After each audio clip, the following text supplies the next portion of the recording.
objectif de lecture et de partage des livres de méditation quotidienne, tout droit du ciel, présenté par le pasteur Serge, fils du prophète Samuel Lonsi. Dès 8h, 3 minutes d'échange édifiant par message au numéro suivant 673 98 33 33 ou 695 23 25 20. Pain quotidien, votre nouvelle émission. Restez scotché.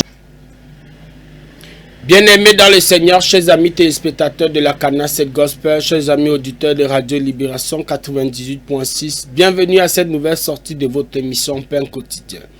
Pain quotidien est une émission de lecture et de partage sur le livre de méditation tout droit du ciel rédigé par le révérend prophète Samuel Lonsi. Pain quotidien est tiré de Matthieu chapitre 11, de Matthieu chapitre 6 au verset 11. Donne-nous aujourd'hui notre pain quotidien. Pain quotidien est une émission qui se veut interactive et dont vous pouvez participer par SMS au 6 95 23 25 20, au 6 73 98 33 33 ou alors par message WhatsApp. Bien-aimés, quel que soit l'endroit où vous êtes en train de nous suivre, que la grâce et la faveur de Dieu vous soient pleinement multipliées. C'est une émission qui se veut en deux phases. Tout à l'heure, nous allons effectuer une première lecture qui nous permettra d'avoir une idée de la portion d'enseignement dédiée à cette journée. Et après cette lecture, nous reviendrons pour une seconde et là, nous allons mettre un accent sur des points qui nous semblent essentiels. Quel que soit l'endroit où vous êtes en train de nous suivre, nous pensons à tous nos fidèles téléspectateurs de la ville de Yaoundé, de la ville de Douala, des Eka, de Kribi, de Déa, et même pour tous ceux qui sont à Yagua, à Ngaoundéré, à Marois, que la grâce et la faveur de Dieu vous soient pleinement multipliées. Bien-aimés, je suis le pasteur Serge à la présentation de cette émission. Derrière, pour la mise en œuvre de l'évangéliste Déborah, le couple prophétique se charge de la supervision. Je vous donne rendez-vous après cette transition pour la première lecture.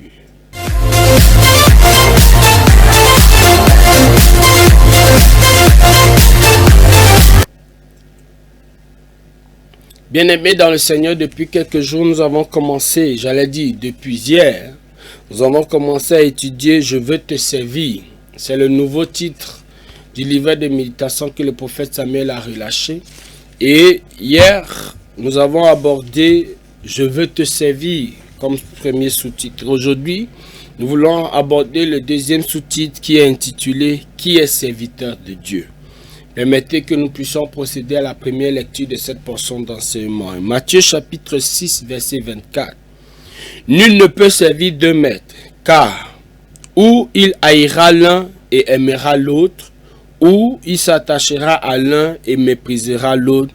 Vous ne pouvez servir Dieu et Mammon. Message.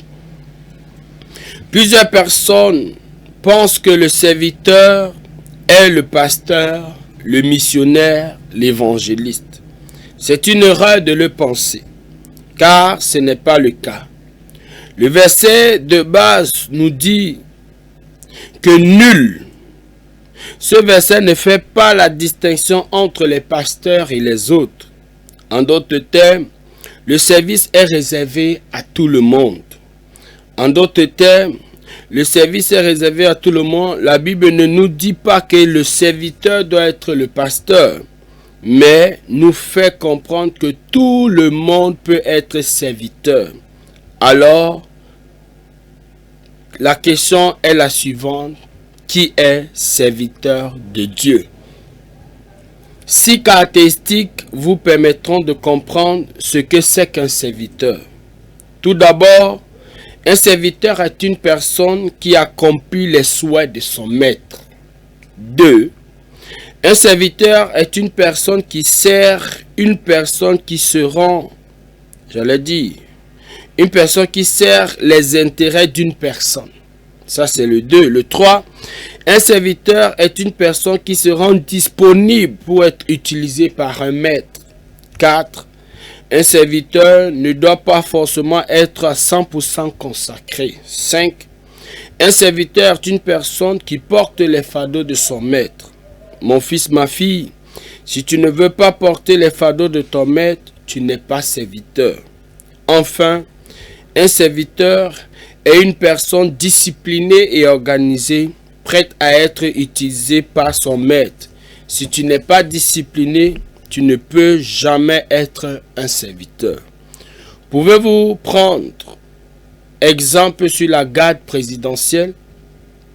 Les membres qui la composent sont disciplinés.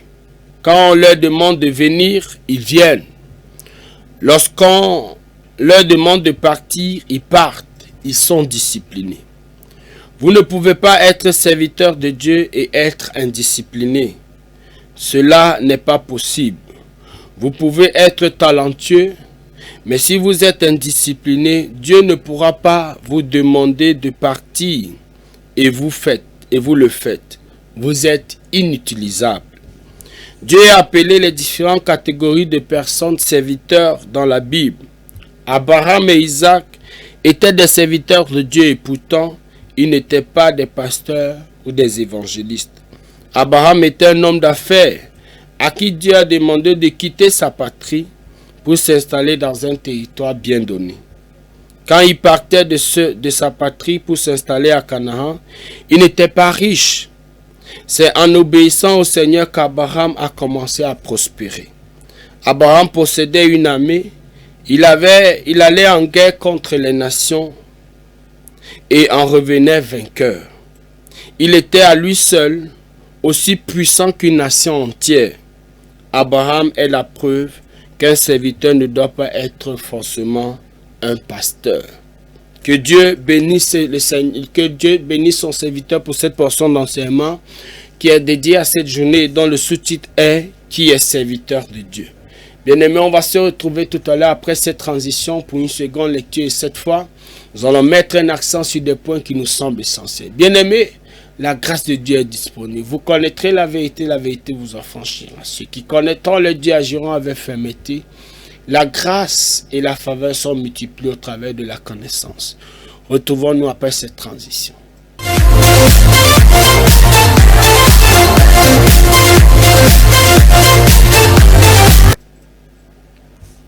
Qui est serviteur de Dieu? C'est le sous-titre abordé aujourd'hui. Et le prophète Samuel a tiré son texte de base de Matthieu chapitre 6 verset 24 qui dit « Nul ne peut servir deux maîtres, car ou il haïra l'un et aimera l'autre, ou il s'attachera à l'un et méprisera l'autre. Vous ne pouvez servir Dieu et maman. » Bien-aimés, ce sont des propos du Seigneur Jésus lorsqu'il parle à la foule en disant que nul, c'est-à-dire personne ne peut servir deux maîtres à la fois. Soit tu vas aimer l'un et haïr l'autre, soit tu vas haïr l'autre, l'un et aimer l'autre. On ne peut pas servir deux maîtres à la fois. Qu'est-ce que le prophète Samuel veut nous faire comprendre en prenant ce texte de base pour parler de qui est serviteur de Dieu? Suivons plutôt. Il dit: plusieurs personnes pensent que le serviteur est le pasteur, le missionnaire, l'évangéliste. Ce sont les serviteurs de Dieu. C'est vrai. Mais le prophète dit ici que il y a des personnes qui pensent que c'est seulement les pasteurs, le missionnaire, l'évangéliste qui est serviteur de Dieu. Il ajoute ici en disant, c'est une erreur de le penser. C'est une erreur de penser que les serviteurs de Dieu ne sont que ceux qui ont le col, ceux qui ont été ordonnés, ou alors ceux qui sont devant en train de tenir le micro comme nous parlions dans les éditions précédentes. Non. Il ajoute ici en disant, ce n'est pas le cas. Tous ceux qui sont serviteurs de Dieu, ce n'est pas parce qu'ils sont ce n'est pas parce qu'ils jouent un rôle devant qu'ils sont serviteurs de Dieu ou non. Il continue ici en disant, le verset de base nous dit que nul, j'aime ça, nul, il dit ici nul, ce verset ne fait pas de distinction entre les pasteurs et les autres. Dans nul là, il veut dire personne. Et quand on dit personne, il n'y a pas de distinction. Il ne veut pas dire que aucun pasteur ne peut servir deux maîtres à la fois. Non. Aucun évangile ne peut servir. Mais il dit que toute personne, aucune personne, là, il n'y a pas de distinction. Nul ne peut servir Nul ne peut servir, c'est-à-dire aucun homme, pas une catégorie de personnes. Le prophète dit que Dieu ne fait pas de distinction. Le Seigneur Jésus, dans ses propos ici, ne fait aucune distinction. Il dit, en d'autres termes, le service est réservé à tout le monde. Nul là, ce n'est réservé ni aux pasteurs, ni aux évangélistes, mais c'est un terme qui globalise tout le monde, tous les hommes. Et le prophète dit ici, en d'autres termes, c'est réservé à tout le monde. Servir Dieu est réservé à tout le monde. Dis Amen. Servir Dieu est réservé à tout le monde. Dis Amen. Il ajoute ici en disant, la Bible ne nous dit pas que le Seigneur, que le serviteur doit être le pasteur, mais nous fait comprendre que tout le monde peut être serviteur de Dieu. Tout le monde peut être serviteur de Dieu. Pas que le pasteur qui soit serviteur de Dieu. Tout le monde peut l'être. Il dit, alors la question est la suivante. Qui est serviteur de Dieu? Si tout le monde peut être serviteur de Dieu, si tout le monde peut servir Dieu, alors qui est serviteur de Dieu? Le prophète dit ici que 6 caractéristiques vous permettront de comprendre ce que c'est qu'un serviteur de Dieu. 6 caractéristiques. Le prophète veut faire ressortir là 6 caractéristiques, c'est-à-dire 6 éléments qui nous permettent de reconnaître que celui-ci peut être serviteur de Dieu ou alors est serviteur de Dieu. Il dit 1. Il dit tout d'abord, un serviteur est une personne qui accomplit les souhaits de son maître. C'est ça un serviteur. C'est-à-dire que forcément tu n'es pas obligé d'avoir le col, mais dès que tu prends la posture de quelqu'un qui veut accomplir les souhaits de quelqu'un, tu deviens serviteur. Et c'est pourquoi au pays, au Cameroun, on dit ministère de l'éducation, ministère de la santé. En d'autres termes, ministère veut dire service de la santé.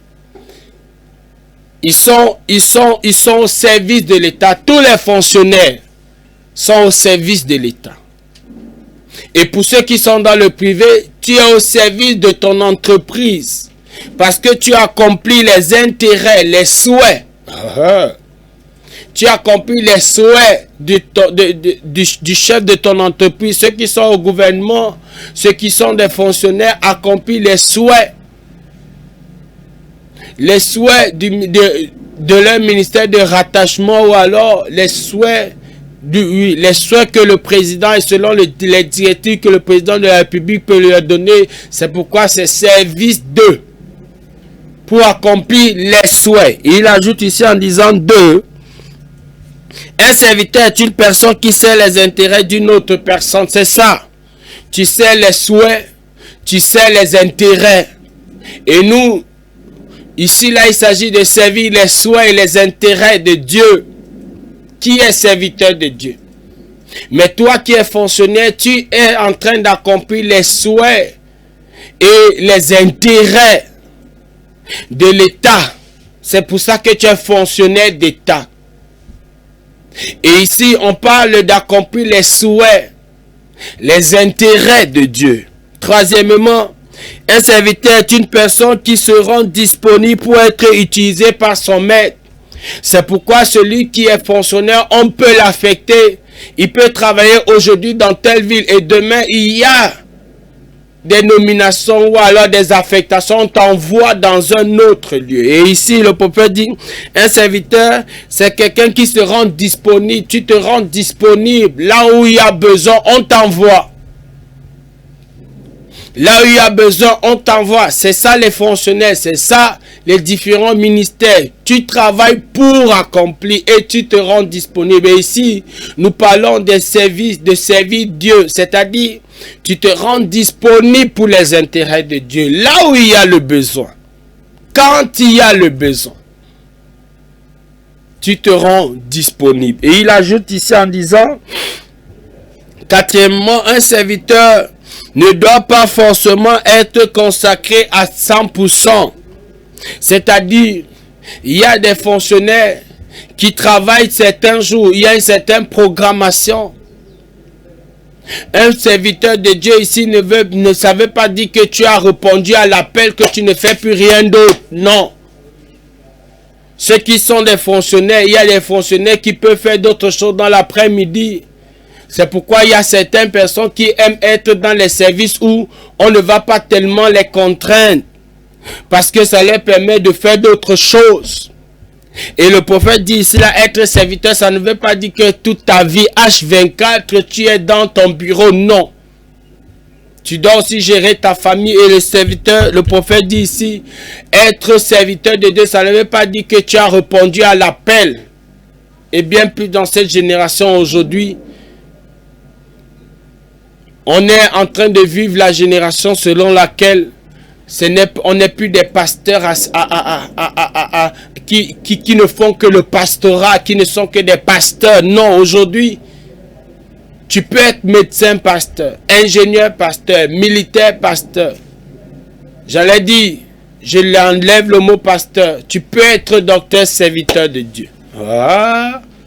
Tu peux être ingénieur serviteur de Dieu, étudiant serviteur de Dieu, élève serviteur de Dieu. Dans tout ce que tu fais, serviteur de Dieu. Il ajoute ici en disant, en 5, un serviteur est une personne qui porte les fardeaux de son maître. Oui, qui porte les fardeaux. Qui porte les fardeaux. C'est ça, servir Dieu. Si tu es serviteur de Dieu, tu dois porter les fardeaux du maître. Et les fardeaux du maître, c'est son œuvre. C'est de faire avancer son œuvre. C'est de gagner les âmes. Je suis en train de préparer une mission au Gabon, à Libreville, et à cette occasion, il me faut gagner les âmes pendant mon séjour. Il faudrait que l'œuvre de Dieu avance là-bas. Je dois contribuer pendant les jours où je vais passer là-bas. En faisant mon travail, je dois faire autre chose pour que l'œuvre de Dieu avance. Je dis Amen pour toi. Il dit, mon fils, ma fille, si tu ne peux pas porter les fardeaux de ton maître, tu n'es pas serviteur. Si tu ne peux pas porter les fardeaux de Dieu, tu n'es pas serviteur de Dieu. Là, cette émission, nous sommes en train de parler de ceux qui pensent que le service de Dieu s'est réservé à une certaine catégorie, mais nous sommes aussi en train de penser, oui, cet enseignement concerne aussi ceux qui sont dans le service, ce qui doit les caractériser. Ils doivent avoir le fardeau du maître. 24 heures, qu'est-ce que tu as fait pour le maître? Tu cours avec quelle vision? Quelle est la vision du maître que tu veux accomplir? Oui, bien-aimé. Il dit, enfin, un serviteur est une personne disciplinée et organisée, prête à être utilisée par son maître. Un serviteur, c'est une personne qui est disciplinée. Parce qu'il ne fait pas ce qu'il veut faire. Il ne fait pas comme il veut. Et c'est pourquoi plus tard le prophète Samuel va prendre un exemple assez concret parlant. Il ne fait pas ce qu'il veut. Il a une certaine discipline. Il a une certaine organisation, un nombre d'heures de prière, un nombre d'âmes à gagner par jour, un nombre de chapitres de la Bible à lire. C'est ça un serviteur de Dieu. Mais tu montes, tu descends toute ta journée. Tu n'as rien à faire avec le royaume. Comment tu vas être efficace? Comment tu vas être puissant? Il dit, si tu n'es pas discipliné, tu ne peux jamais être un serviteur. Un serviteur est discipliné. Il dit, pouvez-vous prendre exemple sur la garde présidentielle? Les membres qui la composent sont disciplinés. Oui. Il suffit de voir au défilé, tu vois comment il marche. Il suffit de voir la vie d'un militaire. Dès qu'on appelle, il est debout. La patrie d'abord. C'est ça, ça fait partie de leur slogan. La patrie d'abord. D'abord la patrie. Il vit pour la patrie. Il travaille pour la patrie. Et c'est ça un serviteur de Dieu. Il vit d'abord pour Dieu. D'abord le royaume. D'abord le royaume. D'abord le royaume. Il dit, quand on leur demande de venir, ils viennent, quelle que soit l'heure. Oui, par la grâce de Dieu, j'ai grandi. J'ai passé un séjour entre les mains de mon oncle pasteur. colonel bien-aimé dans le Seigneur, à n'importe quelle heure, quand il y a besoin, encore qu'il avait un service assez sensible sur le renseignement, bien-aimé, il était disponible à tout moment. À tout moment, il pouvait se lever, partir. Bien sûr, pasteur aussi. Pasteur, mais colonel. Colonel, pasteur. Aujourd'hui, c'est la génération des personnes qui peuvent avoir des fortes responsabilités au niveau de la société, mais aussi porter le fardeau du maître. Mais ce que tu dois comprendre, c'est que quiconque veut servir Dieu doit être disponible. Quand on lui dit viens, il vient. Quand on demande de partir, il part. Ils sont disciplinés. Vous ne pouvez pas être serviteur de Dieu et être indiscipliné. Non. Il y a des personnes qui disent que non, nous vivons le temps de la grâce. Mais la grâce est cette faveur, cette faculté qui te permet de faire au-delà. Et c'est pourquoi, en cette saison de la grâce, au lieu d'être quelqu'un qui vit dans le désordre, tu dois plutôt, à cause de la grâce, vivre avec un certain standard élevé. Bien sûr, de discipline, de consécration à cause de la grâce. Mais sans la grâce, on ne peut pas vivre dans un certain standard spirituel. Donc la grâce de Dieu, ce n'est pas seulement pour venir couvrir tes bêtises, tes faiblesses. Mais la grâce de Dieu, c'est pour que tu sois capable d'avoir un certain standing, un certain standard de vie qui tend vers la perfection. C'est ça la grâce. C'est pour ça, c'est le but de la grâce. Ce n'est pas seulement pour couvrir tes imperfections, tes faiblesses, mais c'est aussi pour t'amener à tendre vers la perfection. Il dit ici, cela n'est pas possible, tu ne peux pas prétendre servir Dieu sans être discipliné. Si les éléments de la garde présidentielle sont aussi disciplinés, à plus forte raison, les gens qui sont au service du roi de l'univers. Il dit, vous pouvez être talentueux, mais si vous êtes indiscipliné, Dieu ne pourra pas vous demander de partir et vous le faites. Tu peux avoir des dons, tu peux avoir des talents, mais si Dieu te dit, va, et tu ne seras pas capable d'aller. Pourquoi? Parce que tu es indiscipliné. C'est pourquoi il y a des personnes talentueuses. C'est pour ça qu'il y a des personnes qui seront des chantes qui iront en enfer. Il y aura des personnes parce qu'elles n'ont pas été disciplinées. Et c'est pourquoi il y a une partie où on dit, Seigneur, j'ai fait ceci, j'ai fait ceci. Oui, tu l'as fait, mais tu étais indiscipliné. Et donc, ton service n'était pas agréable. Tu ne peux pas servir Dieu sans être discipliné. Il dit, vous êtes inutilisable. Quelqu'un qui ne peut pas, malgré ses talents, obéir à va, obéir à reste, attend, part, vient. Quelqu'un qui ne peut pas faire ça est inutilisable. Tu ne peux pas être utile. D'ailleurs, on ne peut pas compter sur toi. Dieu ne peut pas compter sur toi. Il ne peut pas te programmer. Tu es inutilisable. Mais je prie pour toi au nom de Jésus. Que la grâce de Dieu reste disponible pour toi et que tu sois véritablement un instrument entre ses mains. Dis Amen. Tu peux envoyer ton sujet et prier au 6 95 23 25 26 73 98 33 33. SMS, message WhatsApp. Il dit, Dieu a appelé les différentes catégories de personnes serviteurs dans la Bible. Plusieurs catégories de personnes sont appelées serviteurs de Dieu dans la Bible. Et comme je le disais, pour toi qui m'écoutes, suis-le, comprends-le. Nous sommes dans une saison de rois et de sacrificateurs. Nous sommes dans une saison de rois et de sacrificateurs. C'est-à-dire, un roi, c'est quelqu'un qui a une fonction étatique, gouvernementale. Ou alors qui a un truc séculier. Mais un sacrificateur, c'est quelqu'un qui est aussi là pour défendre et accomplir les intérêts de Dieu. Nous sommes dans la saison où on est roi et sacrificateur. C'est pourquoi le prophète dit ici, là, il y a différentes catégories de personnes. C'est-à-dire, ce sont des rois, mais qui sont aussi des serviteurs de Dieu. Ou alors, ce sont des personnes qui sont engagées uniquement pour ça. Oh, il dit, Abraham et Isaac étaient des serviteurs de Dieu et pourtant, ils n'étaient pas des pasteurs ou des évangélistes. Abraham était serviteur de Dieu, mais pas pasteur, pas évangéliste. Il dit, Abraham était un homme d'affaires, à qui Dieu a demandé de quitter sa patrie pour s'installer dans un territoire bien donné. C'était un homme d'affaires. Tu peux être un homme d'affaires serviteur de Dieu. Tu peux être ingénieur serviteur de Dieu. Tu peux être commerçant serviteur de Dieu. Brian Selam serviteur de Dieu. Un médecin, infirmier, policier serviteur de Dieu. Tu fais ce que tu fais, mais tu es aussi serviteur de Dieu. Il dit ici. Il dit, quand il partait de sa patrie pour s'installer à Canaan, il n'était pas riche. C'est en obéissant au Seigneur qu'Abraham a commencé à prospérer. Il était homme d'affaires, mais au service de Dieu. Et c'est alors qu'il prospérait plus que lorsqu'il n'était qu'homme d'affaires.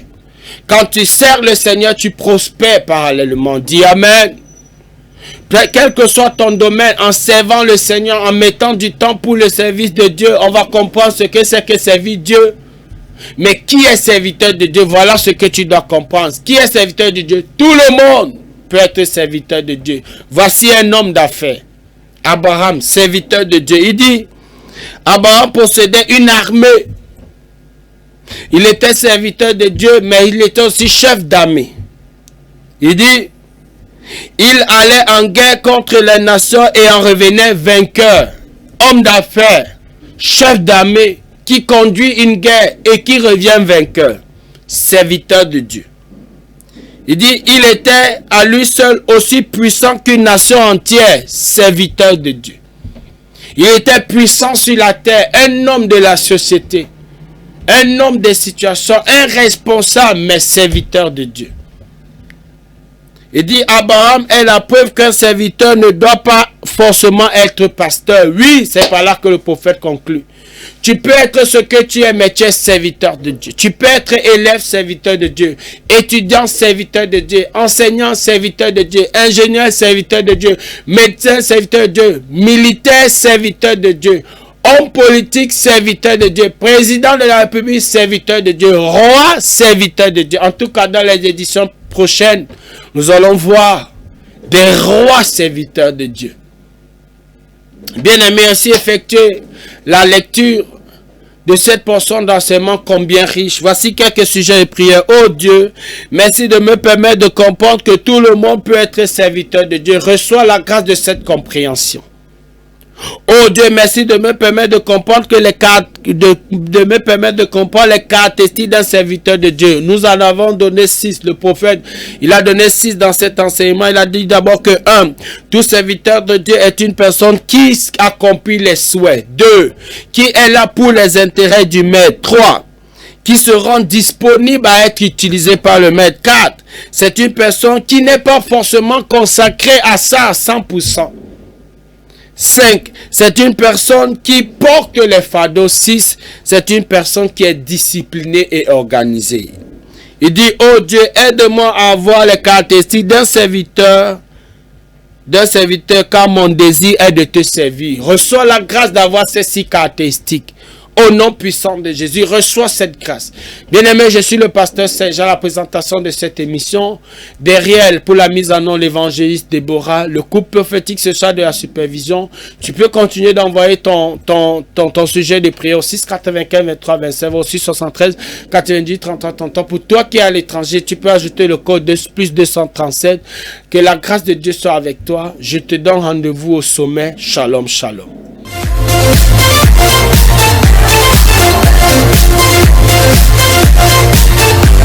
Donnez-nous aujourd'hui notre pain de ce jour. Pain quotidien, votre émission interactive de lecture